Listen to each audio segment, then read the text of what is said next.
Hi అండి, welcome to అమ్మ kitchen. ఈరోజు మన ఛానల్లో నేను tiffin and lunch box preparation ఎలా చేస్తాను అన్నది మీతో షేర్ చేసుకోవాలనుకుంటున్నాను. ఎర్లీ మార్నింగ్ ప్రతి ఇంట్లోనూ చాలా హడావిడిగా ఉంటుంది. పిల్లలకి టిఫిన్ అండ్ లంచ్ బాక్స్ ప్రిపరేషన్కి రోజు మొత్తంలో మన లేడీస్కి ఇదే పెద్ద టాస్క్ అని చెప్పొచ్చు. అయితే చాలా ఈజీగా మనం ఈ ప్రిపరేషన్ పూర్తి చేసుకోవచ్చు. అది ఎలాగో ఈ వీడియోలో చూసేద్దాం. మనం ఎర్లీ మార్నింగ్ లేవగానే కొంచెం బద్దకించకుండా వెజిటబుల్స్ అన్నీ ముందరే కట్ చేసుకుని పెట్టుకుంటే మన ప్రాసెస్ అనేది చాలా ఈజీ అయిపోతుంది. నేను ఇక్కడ టమాటా ఉప్మా చేస్తున్నాను. దీనికోసం ఇలా ప్యాన్ పెట్టుకుని 5-6 స్పూన్ల ఆయిల్ వేసుకుంటున్నాను. ఆయిల్ హీట్ అయిన తర్వాత 1 టీ స్పూన్ ఆవాలు, 1.5 టీ స్పూన్ వరకు జీలకర్ర, 2.5 టీ స్పూన్ల వరకు పచ్చిశనగపప్పు వేసుకోవాలి. ఇవి కొంచెం ఎర్రగా వేగిన తర్వాత దీనిలోకి 2 ఎండుమిర్చిని ఇలా తుంచి వేసుకోండి. అలాగే కొంచెం కరివేపాకు 2-3 రెబ్బలు కూడా ఇలా వేసుకున్న తర్వాత ఈ తాలింపు మీడియం ఫ్లేమ్ లో కొంచెం ఎర్రగా దోరగా వేపించుకోవాలి. ఇది కొంచెం వేగిన తర్వాత దీనిలోకి మనం ముందుగా కట్ చేసి పెట్టుకున్న అల్లం ముక్కలు, అలాగే 2 చిన్న ఉల్లిపాయలని ఇలా నిలువుగా కట్ చేసుకున్నవి కూడా వేసుకుని ఈ ఉల్లిపాయలు కొంచెం సాఫ్ట్ అయ్యేంత వరకు ఇలా ఫ్రై చేసుకోవాలి. ఇప్పుడు దీనిలోకి 6-7 జీడిపప్పు పలుకులు కూడా వేసుకుని ఇవన్నీ కూడా దోరగా కొంచెం వేగిన తర్వాత పచ్చిమిర్చి అలాగే టమాటా కూడా వేసుకోండి. నేను ఇక్కడ పచ్చిమిర్చిని పెద్దగానే కట్ చేశాను, చిన్నగా కట్ చేయలేదు. ఎందుకంటే పిల్లలు కారం తినని పిల్లలు ఉంటారు కదా, వాళ్ళు అది తీసి పక్కన పెట్టడం కోసం. అలాగే టమాటాలు 2 కట్ చేసి వేసుకున్నాను. నేను ఇక్కడ 1 కప్పు వరకు గోధుమ రవ్వతో ఈ ఉప్మా చేస్తున్నాను. నేను ఆల్రెడీ ఈ గోధుమ రవ్వను ఫ్రిడ్జ్ నుంచి తీసానండి. మ్యాక్సిమం అందరూ కూడా ఈ మధ్యకాలంలో కిరాణా కూడా ఫ్రిడ్జ్లో స్టోర్ చేస్తున్నారు కదా, నేను కూడా అంతేనండి. ఇది డైరెక్ట్గా ఫ్రిడ్జ్లోంచి తీసింది అలా ఉప్మాలో వేస్తే గడ్డగడ్డలుగా ఉండిపోతుంది కాబట్టి దీన్ని కొంచెం ఇలా వేడిగా అయ్యేంత వరకు ఇలా లైట్గా ఫ్రై చేసుకుంటున్నాను. ఇలా కొంచెం దోరగా ఫ్రై చేసుకున్న ఈ గోధుమ రవ్వను ఇలా ప్లేట్లోకి రెడీగా పెట్టుకుంటున్నాను. ఇక్కడ తాలింపు ఒకసారి చూద్దాము. ఇక్కడ టమోటా బాగా సాఫ్ట్ అయిపోయి ఇక్కడ తాలింపు అన్నది కొంచెం బాగా దగ్గర పడిపోయింది కదా. నేను ఇక్కడ 1 గ్లాస్ గోధుమ రవ్వతో ఉప్మా చేస్తున్నాను కాబట్టి 3 గ్లాసుల వరకు వాటర్ వేసుకుంటున్నాను. అలాగే దీనికి రుచికి సరిపడా సాల్ట్ కూడా వేసుకుని ఒకసారి కలుపుకొని ఈ వాటర్ బాయిల్ అయ్యే వరకు నేను ఇక్కడ మూత పెట్టి ఉంచాను. లంచ్ ప్రిపరేషన్ కోసం నేను ఇక్కడ ఆనపకాయతో కర్రీ చేస్తున్నానండి. ఇలా ఆనపకాయని ముందర పీల్ చేసుకుని ఇలా మధ్యలో పార్ట్ని సెపరేట్ చేసుకుంటున్నాను. ఆనపకాయతో చాలా వెరైటీస్ చేస్తుంటారు. అయితే నేను ఇప్పుడు చేయబోయే రెసిపీ చాలామందికి తెలిసిందే. అయితే నేను ఏ స్టైల్లో చేస్తానన్నది ఒకసారి చూసేయండి. ఇలా పీల్ చేసుకున్న తర్వాత నేను ఇక్కడ కొన్ని ఆనపకాయ ముక్కలు మాత్రం పెద్ద సైజులో కట్ చేసుకుంటున్నాను. ఎందుకంటే నేను ఇక్కడ సాంబార్లోకి ఈ ఆనపకాయ ముక్కలు కూడా వేయాలనుకుంటున్నాను. ఇలా పెద్ద సైజులో కట్ చేసుకున్న ఈ ఆనపకాయ ముక్కల్ని ఒక ప్లేట్లోకి తీసుకుని రెడీగా పక్కన పెట్టుకుంటున్నాను. ఇలా ప్లేట్ పక్కన పెట్టుకున్న తర్వాత నేను ఈ ఆనపకాయ చిన్నగా కట్ చేసుకున్నవి ఉన్నాయి కదా, వీటిని కుక్కర్లో వేసి త్వరగా ఉడకడం కోసం ఇలా కుక్కర్లో ఉడికించుకుంటున్నాను. ఇలా అన్ని ముక్కలు కూడా కుక్కర్లో వేసుకున్న తర్వాత దీనిలోకి 2 పచ్చిమిర్చిని కూడా నిలువుగా కట్ చేసి వేసుకుంటున్నాను. అలాగే 1/2 స్పూన్ పసుపు, అలాగే 1/2 గ్లాస్ వరకు వాటర్ వేసి ఈ కుక్కర్ని మూత పెట్టి ఈ ఆనపకాయ ముక్కలు సాఫ్ట్గా ఉడకడం కోసం ఇలా స్టవ్ మీద పెట్టి 3 విజిల్స్ రానిస్తున్నాను.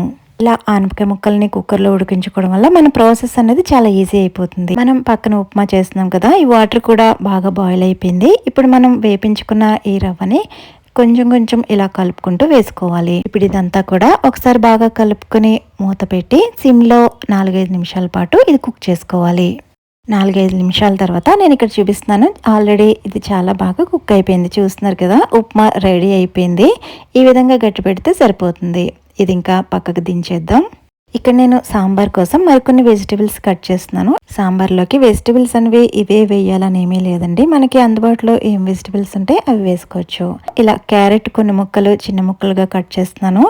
కొన్నేమో చక్రాల్లాగా కూడా కట్ చేస్తున్నాను. ఆనపకాయ ముక్కలు కుక్కర్లో పెట్టాను కదా, విజిల్స్ వస్తుంది. 4 విజిల్స్ వరకు రానివ్వాలి. ఇక్కడ నేను బెండకాయ ముక్కలను కూడా కట్ చేస్తున్నాను. ఒక 4 బెండకాయలను తీసుకున్నాను. ఇప్పుడు సాంబార్ కోసం కొంచెం పెద్ద గిన్నె తీసుకుని ముందుగా కట్ చేసుకున్న ఆనపకాయ ముక్కలు, అలాగే 2 పచ్చిమిర్చిని కూడా ఇలా కట్ చేసి మనం కట్ చేసుకున్న అన్ని వెజిటబుల్స్ని వేసుకోవాలి. ఈ బెండకాయలు మాత్రం అన్ని వెజిటబుల్స్తో పాటు కుక్ చేయకూడదండి. వీటిని పక్కకు ఉంచేసి దీనిలోకి 2 గ్లాసుల వరకు వాటర్, అలాగే 1/2 స్పూన్ పసుపు, రుచికి సరిపడా కొంచెం సాల్ట్ వేసుకుని ఇది ఒకసారి అంతా కలిసేటట్టు ఇలా కలుపుకోవాలి. ఇప్పుడు ఈ గిన్నెని స్టవ్ మీద పెట్టి ఈ వెజిటబుల్స్ అన్ని ఉడికేంత వరకు కూడా మనం లో టు మీడియంలో పెట్టుకుని ఉడికించుకోవాలి. మనలో చాలామందికి స్టవ్ నీట్గా ఉండకపోతే చాలా చిరాగ్గా ఉంటుంది కదా, నాకు కూడా అంతేనండి. ఇంకా ఇది చిరాగ్గా ఉందని ఒకసారి తుడిచేసాను. ఇప్పుడు స్టవ్ మీద కడాయి పెట్టుకుని 4-5 టేబుల్ స్పూన్ వరకు ఆయిల్ వేసుకోండి. ఆయిల్ హీట్ అయిన తర్వాత మనం కట్ చేసుకున్న బెండకాయలు ఉన్నాయి కదా, అవి వేసుకుని కొంచెం మీడియం ఫ్లేమ్లో ఈ బెండకాయల్లో ఉన్న జిగురు మొత్తం పోయేంత వరకు కూడా కుక్ చేసుకోవాలి. నేను ఇక్కడ సాంబార్లో టమాటా ముక్కలు వేయడం మర్చిపోయాను, అవి వేస్తున్నాను. ఇక్కడ రైస్ పెట్టేస్తున్నానండి. ఒక స్టవ్ ఖాళీగా ఉంది కదా, మా ఇంట్లో అయితే 4 మెంబర్స్ ఉంటారు. నేను, మా వారు, 2 పిల్లలు. వాళ్ళకి సరిపడా రైస్ 1.5 గ్లాస్ తీసుకున్నాను. దాంట్లోకి 3 గ్లాసెస్ వరకు వాటర్ వేసుకుని ఈ విధంగా రైస్ పెట్టేస్తున్నాను. బెండకాయలు ఆల్రెడీ వేపించుకున్నాను కదా, ఇలా జిగురు మొత్తం పోయాక ఇలా సాంబార్లో వేసుకోవాలి. ఇక్కడ సాంబార్ కోసం ఇలా పెద్ద నిమ్మకాయ సైజ్ అంతా చింతపండుని ఇలా వాటర్ వేసి నానబెట్టుకుని ఉంచుకోవాలి. మనం ఆనపకాయ ఉడికించుకున్నాం కదా, ఇక్కడ కుక్కర్ మూత తీస్తున్నాను. ఇలా కుక్కర్ మూత తీసిన తర్వాత ఇక్కడ ఎక్స్ట్రాగా ఉన్న వాటర్ అంతా కూడా ఇలా స్ట్రైనర్తో డ్రైన్ చేసుకోవాలి. ఇలా డ్రైన్ చేసుకున్న ఈ వాటర్ని వేస్ట్ అవ్వకుండా సాంబార్లోకి కూడా వాడుకోవచ్చు. ఇప్పుడు స్టవ్ మీద వేరొక కడాయి పెట్టుకుని దీనిలోకి 4-5 టేబుల్ స్పూన్ల ఆయిల్ వేసుకోండి. ఈ ఆయిల్ హీట్ అయ్యేలోపు నేను ఇక్కడ వెల్లుల్లిని దంచుకుంటున్నాను. ఇలా పొట్టి తీయక్కర్లేదండి, దీనికి ఇలా దంచుకుంటే సరిపోతుంది. 4-5 రేకుల వెల్లుల్లి రెబ్బలను ఇలా ఆయిల్ హీట్ అయిన తర్వాత వేసుకోవాలి. ఇప్పుడు దీనిలోకి 1/2 స్పూన్ ఆవాలు, 1 స్పూన్ వరకు జీలకర్ర, నేను ఇక్కడ చిన్న స్పూన్ కాబట్టి 2 సార్లు వేస్తున్నాను. 2.5 టీ స్పూన్ల వరకు పచ్చిశనగపప్పు వేసుకోండి. అలాగే 2 ఎండుమిర్చిని కూడా ఇలా తుంచి వేసుకోండి. అలాగే దీనికి 2 రెబ్బల కరివేపాకు కూడా వేసుకుని ఈ తాలింపు కొంచెం ఎర్రగా వేపించుకున్న తర్వాత మనం ఉడకపెట్టుకున్న ఈ ఆనపకాయ ముక్కల్ని దీంట్లో వేసుకోవాలి. ఇప్పుడు ఈ ఆనపకాయ ముక్కలకి తాలింపు బాగా పట్టేటట్లు ఒకసారి బాగా కలుపుకోండి. ఇప్పుడు దీనిలోకి మనం ఇక్కడ పాలతో చేస్తున్నాను, పాలు ఆనపకాయ చేస్తున్నాను. పాలు సరిపడినన్ని పాలు వేసుకోవాలి. ఇంచుమించు 3/4 గ్లాస్ వరకు చికెన్ పాలు వేసుకోండి. ఈ పాలన్నీ ఆనపకాయలో బాగా ఇంకిపోయేంత వరకు కూడా ఉడికించుకోవాలి.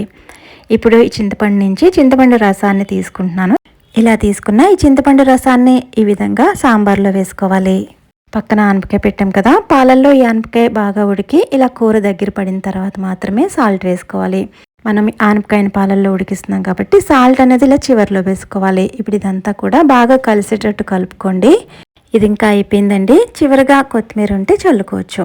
ఇది ఇంకా పక్కకు దించేసుకోవచ్చు. దీన్ని పక్కకు దించేసుకుంటున్నాను. నేను ఇక్కడ సాంబార్లోకి పప్పు ఉడికించి మిక్సీ పట్టి వేస్తున్నాను. నేను పప్పు ఉడికించడం అనేది చూపించలేదు. 1/2 గ్లాస్ వరకు పప్పుని మెత్తగా ఉడికించుకుని ఇలా మిక్సీ పట్టుకుని వేసుకోవాలి. ఇప్పుడు దీనిలోకి 1 టేబుల్ స్పూన్ అల్లం వెల్లుల్లి పేస్ట్, అలాగే సాంబార్ కోసం ప్రిపేర్ చేసిన సాంబార్ పొడి 3 టేబుల్ స్పూన్స్ వేసుకుంటున్నాను. అలాగే 1 టీ స్పూన్ ధనియాల పొడి, అలాగే 1/4 టీ స్పూన్ పసుపు, 1 టీ స్పూన్ కారం, చివరిగా 1/2 టీ స్పూన్ వరకు మిరియాల పొడి వేసుకుని ఇదంతా కూడా ఒకసారి బాగా కలుపుకోండి. ఇక్కడ సాంబార్ ఎంత బాగా ఉడికిస్తే అంత టేస్టీగా ఉంటుంది, అదే మనందరికీ తెలిసిందే. ఇక్కడ 2 చిన్నవి బెల్లం ముక్కలు కూడా వేస్తున్నాను. ఇలా సాంబార్ మరుగుతుండగా నేను ఇక్కడ అప్పడాలు వేపించేస్తున్నాను. ఇలా కడాయి పెట్టుకుని కొంచెం నూనె వేసుకుని, నూనె బాగా హీట్ అయిన తర్వాత ఇలా ఒక్కొక్కటిగా అప్పడాలు వేపించుకుంటున్నాను. మీలో ఎంతమందికి సాంబార్ అప్పడాల కాంబినేషన్ ఇష్టమో నాకు కామెంట్ చేయండి. నాకైతే చాలా చాలా ఇష్టం అండి. ఈ కాంబినేషన్ ఎవరికి నచ్చదు చెప్పండి, అందరికీ నచ్చుతుంది. పిల్లలైతే బాగా ఇష్టంగా తింటారు. ఇలా అప్పడాలన్నీ కూడా వేపించుకున్నాను. ఇంకా సాంబార్ ఒకటి మిగిలిందండి. సాంబార్ అయిపోతే మనకి ఇంకా ఈ ప్రిపరేషన్ అనేది ఫినిష్ అయిపోతుంది. సాంబార్ కూడా ఆల్మోస్ట్ అయిపోయింది. ఇప్పుడు తాలింపు పెట్టుకుంటున్నాను. తాలింపుకి సరిపడా తాలింపు దినుసులన్నీ వేసుకుని ఈ తాలింపు ఎర్రగా వేగిన తర్వాత ఇంగువ కూడా వేసుకుని సాంబార్లో వేసుకుంటున్నాను. సాంబార్ తాలింపు వాసనతో ఇల్లంతా మంచి గుమగుమలాడిపోతుందండి.